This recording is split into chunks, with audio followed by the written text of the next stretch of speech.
Hello friends, তোমরা সবাই কেমন আছো? আমি খুব ভালো আছি আর আশা করছি তোমরাও খুব ভালো আছো।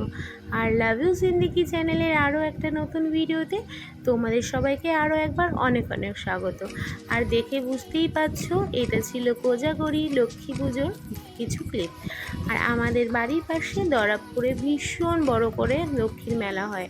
প্রত্যেকবার ভালোভাবে যাওয়া হয়ে ওঠে না, কিন্তু সবসময়তেই যাওয়ার জন্য মানে মন কাঁদে। তো যাই হোক, এবার সুযোগ পেয়েছি, সুবিধা হয়েছে, সবই হয়েছে, সেই জন্য বেরিয়ে পড়েছিলাম। বিকালবেলাতে খুবই মেঘ করে এসেছিলো, ভেবেছিলাম হয়তো যাওয়া হবে না, তবু দেখলাম তারপর বৃষ্টিটা আর হলো না, তাই ভাবলাম বেরিয়েই পড়ি।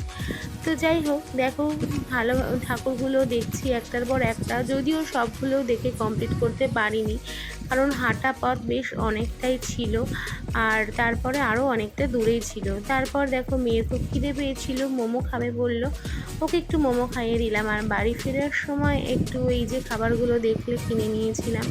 তো যাই হোক, প্যান্ডেল হপিংটা দেখো বেশ ভালোই ছিল, আর প্যান্ডেলগুলো অসাধারণ হয়েছিল। দুর্গা পুজোতেও এতটা বেশি ঘোরা হয়নি, কিন্তু লক্ষ্মী পুজোতে এই প্যান্ডেলগুলো দেখে মন পুরো একদম মুগ্ধ হয়ে গেল। তো যাই হোক, সবাইকে কোজাগরি লক্ষ্মী পুজোর অনেক অনেক শুভেচ্ছা।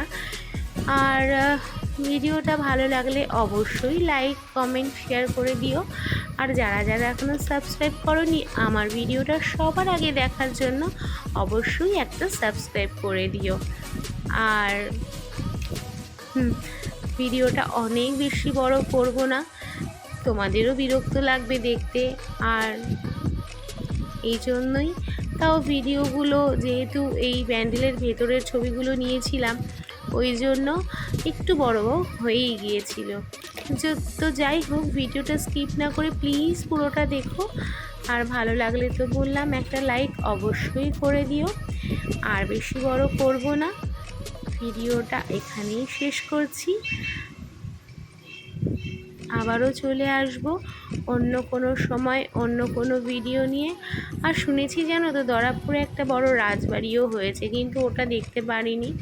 তো যাই হোক, যদি পরে আবার যাওয়া হয় তাহলে অবশ্যই সেটা তোমাদের সঙ্গে শেয়ার করব। ও হ্যাঁ, লাস্টে জানো তো একটা মালাই কুলফি খেয়েছিলাম, তো রোলিং, তো সেটাই তোমাদের সাথে একটু শেয়ার করলাম। আর সবাই ততক্ষণ ভালো থেকো, সুস্থ থেকো, আর সাবধানে থেকো, আমার সঙ্গে থেকো। টাটা।